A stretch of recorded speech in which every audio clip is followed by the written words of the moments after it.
Hey mes chéris, bienvenue à la parole du skincare. On va prêcher aujourd'hui sur quelque chose de très important.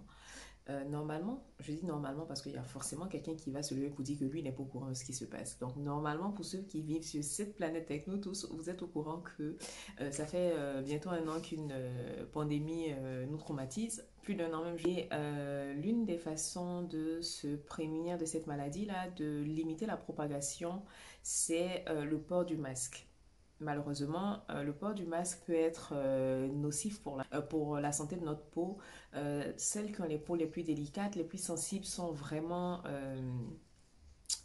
pas du tout avantagées par cette situation-là. Donc, comme tu as pu le voir en intro, on va voir aujourd'hui comment venir à bout du masque-nez, parce que c'est l'acné qui est provoqué par le masque. Donc, moi, je vais vous donner 7 astuces. Alors, avant de te donner mes astuces, si tu passes ici pour la première fois, tu es chez Antifouet, donc à la paroisse du skincare, de la peau en bonne santé. Donc, on parle de soins naturels, d'astuces pour avoir une belle peau, de comment entretenir notre peau tout simplement avec des ingrédients safe, sans danger pour la peau. On parle aussi d'accompagnement, de routine sur mesure. Je fais des préparations aussi personnalisées pour chacune d'entre vous. Donc, si ces services-là vous intéressent, n'hésitez pas à me contacter par message privé ou en commentaire sous mes vidéos. Alors, on ne fait pas attention à mes cernes parce qu'aujourd'hui c'est compliqué. Déjà pour faire dormir la petite pour filmer, voilà, c'était la croix et la bannière. Et là, je suis vraiment fatiguée parce que voilà, je passe pas de très belles nuits, mais bref, on n'est pas là pour parler de ça aujourd'hui. Donc j'ai ce panier là avec, rassurez-vous, c'est pas des sons que vous êtes obligé d'acheter à chaque fois, mais c'est juste histoire d'imager un peu chaque point que je vais vous développer là maintenant. Alors, il y a les chanceuses comme moi qui sont à la maison pour le moment, donc qui n'ont pas besoin de mettre de masque toute la journée. Et puis, il y a toutes celles qui font marcher l'économie, les mamans warriors qui vont travailler, donc que ce soit institutrices, chefs de projet, directrices d'agence, bref, toutes les mamans qui sortent le matin, elles sont soumises à la même règle que tout le monde, c'est-à-dire porter le masque pour pouvoir être dans les règles tout simplement. Malheureusement, le fait de porter le masque est nocif dans le sens où quand vous avez le masque toute la journée comme ça, finalement vous avez cette partie du visage là qui transpire. Donc la sueur accumulée, vous savez que la sueur contient des sels minéraux, donc les sels minéraux et la sueur accumulée sur la peau qui vont venir macérer toute la journée peuvent se révéler occlusifs pour les pores. Donc une fois que les pores sont bouchés, qu'est-ce qui va se passer? Ben, on va commencer à avoir des irritations, ça va se transformer en boutons, ça va se transformer en poussées d'acné. Donc qu'est-ce qu'on peut faire pour limiter les dégâts? Après, je ne dis pas que ce sont des astuces qui vont marcher à 100%, mais c'est des petites astuces qui vont vous permettre de... Je vous dis, le premier point, c'est limiter le maquillage, mais je suis moi-même maquillée. Pour ma défense, je ne sors pas et je ne vais pas mettre de masque à l'intérieur de ma maison. Donc, je m'explique. Limiter le maquillage, pourquoi? C'est cette zone-là qui est la plus en danger, en griffe, on va dire, parce que c'est ici, en général, qu'on va venir faire le plus de poussées d'acné. Donc, je sais que j'en parlais avec une de mes sœurs, par exemple, qui me disait, mais moi, je peux pas éviter le maquillage parce que je suis à l'accueil dans l'entreprise où je travaille. Donc, ce que moi, je vais vous recommander, c'est de limiter les matières trop couvrantes. Si vous pouvez aller sur un fond de teint un peu plus light ou si vous pouvez faire votre teint avec de la poudre, pourquoi pas. Donc, on va aller sur du maquillage light, surtout au niveau de cette zone-là qui est couverte par le masque.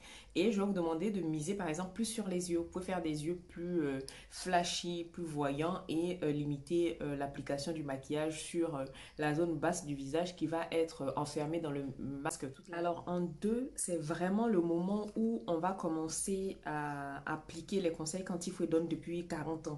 Le nettoyage, les filles, bien se nettoyer la peau, c'est la base.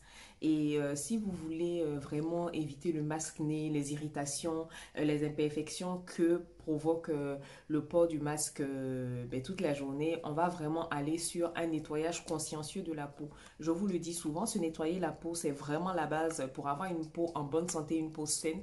Donc c'est le moment de mettre tout ça en application. On part toujours sur un double nettoyage le soir, qu'on soit maquillé ou pas. Comme je le dis, le fait de transpirer, le fait d'être dehors, vous allez forcément recevoir des impuretés, des saletés sur le visage. Donc, pour pouvoir bien nettoyer la peau, c'est double nettoyage. On commence avec une substance huileuse. Donc là, moi, j'ai un baume nettoyant, mais je vous ai déjà fait des démos, que ce soit avec de l'huile de jojoba, de l'huile de Nîmes que j'ai ici, tout ça, ça peut parfaitement servir pour le démaquillage. Donc vous vous démaquillez correctement, ensuite on passe à un soin lavant. Donc un soin lavant, moi je vous propose un soin conventionnel là, mais vous pouvez tout à fait utiliser le miel comme je vous ai dit. Je conseille d'ailleurs de faire un lavage alterné. Ça veut dire un jour vous allez utiliser un soin conventionnel avec un tensioactif et un autre jour vous allez utiliser du miel, une poudre.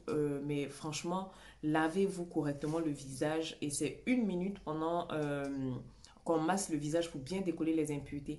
Dès que vous intégrez cette règle-là, vous allez voir déjà une grande différence au niveau de la texture. Alors, en 3, c'est une astuce toute simple et toute bête. Ce qu'on va faire, c'est qu'au cours de la journée, on va retirer plusieurs fois le masque. Quand vous travaillez, vous avez forcément des pauses. Donc, au cours de votre pause, vous allez avoir un brumisateur. J'en ai pas là, malheureusement. Comme d'habitude, j'oublie toujours quelque chose. Donc, vous allez avoir un brumisateur que vous allez pchiter sur la partie qui est couverte par le masque. Utilisez un mouchoir en papier pour tapoter l'excédent. Laissez la peau respirer un peu et vous remettez votre masque. Donc, c'est tout simple, c'est tout bête, mais l'effet est tout simple, c'est de dissoudre un peu la sueur, nettoyer la sueur qui se sera accumulée pendant les 2, 3 heures ou 4 heures d'affilée. Vous aurez mis le masque avant votre pause. J'ai un de mes produits qui s'enfuit. Alors, au point 4, c'est le moment d'exfolier ta peau en douceur. Donc, pour celles qui ne sont pas encore adeptes de l'exfoliation, l'exfoliation, ça regroupe toutes les techniques qui vont nous permettre de retirer les peaux mortes sur notre visage. Donc, ça peut être avec des lotions exfoliantes comme celle que j'ai là. Ça peut être avec un gommage à grains, chose que je ne conseille pas trop, mais de temps en temps. Ça peut être avec une poudre exfoliante. Franchement, vous avez pléthore de techniques pour le faire. Donc moi, là, ce que je vous propose aujourd'hui, c'est de le faire avec une lotion exfoliante. L'avantage de ces lotions-là, c'est que c'est des choses qu'on peut utiliser quotidiennement. Donc ça vous exfolie en douceur, donc ça peut contenir de l'acide glycolique. Là, moi, j'ai de l'acide mandélique que j'aime beaucoup. Ça, c'est vraiment une eau exfoliante que j'aime beaucoup, beaucoup, beaucoup parce qu'elle va venir apporter... en fait, elle lisse, elle affine le grain de peau et elle est top. Ensuite, vous avez j'ai ces deux-là qui sont à l'acide salicylique. L'acide salicylique est vraiment recommandé pour les peaux mixtes à grasse, les peaux à imperfection. Donc ça, c'est de chez Gliton. Je suis triste parce que c'est... J'ai coupé pour éternuer. Il fait froid ici, l'hiver est revenu, donc comment j'ai fait? Je disais que c'est de Gliton, c'est une marque américaine qui est super top. Mais pour trouver cette lotion-là, je l'ai trouvée sur eBay et là, je la cherche. Franchement, à chaque fois que je trouve quelque chose, je me dis pourquoi ne pas prendre deux. Mais quand c'est un nouveau soin qu'on n'a pas encore testé, on n'a pas envie de, voilà, de dépenser. Donc, cette lotion, elle coûte dans les 35 $, mais franchement, elle vaut le détour. Et moi, je l'avais trouvée un peu moins chère. J'aurais dû en prendre deux. Là, je suis en train de la terminer et je dois vous avouer que je suis très triste parce qu'elle est très très bien pour nettoyer les pores en profondeur. Elle contient de l'acide salicylique et l'acide salicylique est connu pour entrer à l'intérieur des pores pour dissoudre le gras. Donc, si vous avez une peau mixte à gras, si vous avez une peau à imperfection, des pores qui ne tardent pas à se boucher pour faire les points noirs, ben, c'est vers cette lotion, ce type de lotion que je vais vous orienter. Après, pour celles qui ne vont pas pouvoir trouver Gliton, ça c'est la lotion au BHA de chez Paula Choice. Pardon, je vais y arriver. Et ça fait partie des best-sellers de la marque parce que c'est vraiment une lotion, elle est top. Donc on peut l'utiliser quotidiennement aussi. Elle, comment on dit ça? Elle assainit les pores larges et elle les referme. Elle va venir adoucir la peau. Elle aide à unifier le teint. Franchement, si vous avez des problèmes de peau, c'est vrai vers l'acide salicylique que vous devez vous tourner.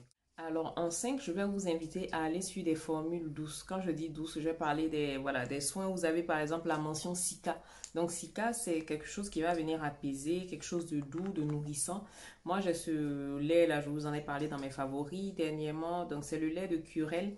Je cherche un site japonais où je peux m'approvisionner en quantité parce que c'est vraiment... il est vraiment top ce lait-là. Moi, comme j'ai dit, en ce moment, même pas en ce moment, je fais énormément de tests. J'ai d'ailleurs envoyé un message voilà, au copain Skincare Addict qui l'avait conseillé pour lui dire que si je pouvais même en consommer, si j'étais sûre que le fait d'en consommer allait me permettre d'avoir encore une belle peau à l'extérieur, j'allais le faire. C'est un must-have tout simplement. Vous voyez le nombre de tests que je fais, le nombre de masques que je fais. Mais c'est cette lotion-là qui m'aide à maintenir une belle peau, à limiter les inflammations et tout. Donc, je vais venir l'utiliser après mon nettoyage de la peau, mon double nettoyage. J'utilise ma lotion tonique. Lui, en fait, c'est limite le soin qui va venir me permettre de faire le lien entre la partie nettoyage et la partie traitement. Donc, je l'utilise matin et soir tous les jours. Donc, je l'aime d'amour tout simplement. Je cherche un site où je peux l'avoir un peu moins cher pour faire un stock et puis voilà quoi. Donc, aller sur des formules très douces, sur des formules reconfortantes comme ça, qui vont venir envelopper la peau de douceur, qui vont venir l'aider à calmer les échauffements dus au port du masque. Alors, en 6 ça, je pense que ça doit être une évidence, mais je tiens quand même à faire le petit rappel. On lave régulièrement ces masques. Je sais que, voilà, là, on a eu la bonne surprise dernièrement. Apparemment, les masques jetables ne sont plus que jetables, on peut les laver. Donc ça, on aurait pu nous le dire un peu plus tôt quand même qu'on fasse des économies. Mais bref, c'est pas le sujet de la vidéo.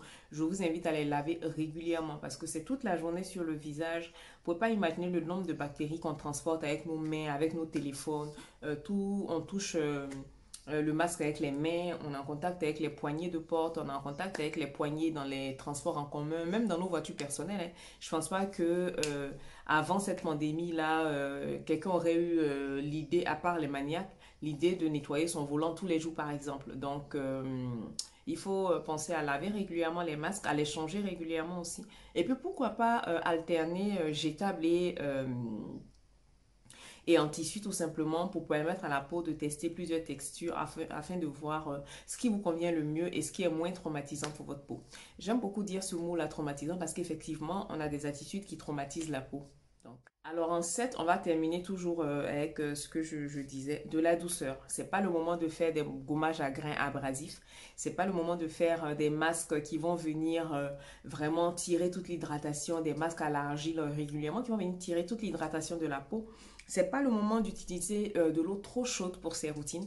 Et ça, je le déconseille formellement, je le dis tout le temps. L'eau trop chaude, ça sert à rien. À part venir retirer les lipides, donc c'est la partie grasse que la peau contient. Franchement, il n'y a aucun avantage à utiliser de l'eau trop chaude. Moi, je suis quelqu'un de très frileux. Je souffre de rhumatisme articulaire. Je vis en France, mais je fais l'effort de me doucher avec de l'eau plus tiède que chaude. Pourquoi? Parce que voilà, c'est pas bénéfique pour la peau, que ce soit pour le corps, que ce soit pour le visage, que ce soit pour les cheveux. L'eau trop chaude ne va rien vous apporter de bon à part retirer toute l'hydratation et tout. Après, ce que je peux vous inviter à faire aussi, c'est d'intégrer des huiles dans voilà, dans vos soins. Ça va beaucoup vous aider. Donc, en petit bonus, vous savez que je suis à fond sur le naturel. Donc, si je dois vous présenter tous les soins naturels, on va pas s'en sortir. Il y a une vidéo qui va arriver sur ça. Mais je voulais vous parler de 3 huiles. Donc, l'huile de jojoba, elle est très très bien. Elle va convenir à tous les types de peau. Donc, vous allez l'utiliser, elle, pour vous démaquiller de sorte que ce soit un moment soin en même temps. Pendant que vous vous démaquillez, le fait d'utiliser l'huile de jojoba qui est régulatrice, qui est séborégulatrice, qui va venir vous aider à corriger votre production de sébum. Donc, l'utiliser, elle, c'est déjà commencer le soin dès le nettoyage de la peau. Ensuite, on a l'huile de Nîmes qui est très bien. On avait déjà parlé de l'huile de Nîmes sur cette chaîne. On a parlé de son odeur très agréable, ô combien agréable, que nous adorons toutes. C'est ironique, vous en êtes rendu compte. Donc, l'huile de Nîmes aussi peut être bien pour toutes les, comment dire, les imperfections. Après, ça sent pas bon. Franchement, ça ne sent pas bon. Je préfère ne vous dire la vérité, mais ça fait le job. Donc, est-ce qu'on peut juste se boucher les narines pendant 5 minutes, même pas 5 minutes, hein, 2 minutes de démaquillage tous les soirs pour sauver sa peau? Oui, je pense qu'on peut. Et en application locale, on a de l'huile essentielle de lavande. Donc, elle, vous allez venir utiliser un coton-tige et l'appliquer localement sur les boutons. Donc, elle permet de les cicatriser, elle est réparatrice, mais aussi ce qui est bien, c'est qu'elle va vous aider à ne pas garder de cicatrices après vos poussées de boutons. Donc ça, c'est cadeau pour vous. Alors, c'est la fin du prêche d'aujourd'hui. Donc, comme vous avez pu le remarquer, ce sont des petites choses encore une fois. C'est pas la peine d'aller vous embêter à chercher forcément les mêmes soins que moi. C'est juste pour vous donner une piste de réflexion, pour juste vous donner un ordre d'idée sur ce que vous pouvez choisir pour faire vos soins dans cette période-là qui est compliquée pour nous tous. Donc, on est déjà, bon, on n'est plus confiné, mais on est déjà dans une situation tendue. On va pas se payer en plus des éruptions de boutons, des peaux bizarres. Donc, mettez les conseils en application Si tu passes là pour la première fois et que le contenu t'a plu, n'hésite pas à t'abonner, n'hésite pas à partager pour m'aider à faire grandir cette chaîne et puis me motiver surtout à vous produire encore plus de bonnes choses, de belles choses. Donc je vous fais de gros bisous et puis on se dit à bientôt pour d'autres vidéos. Mouah.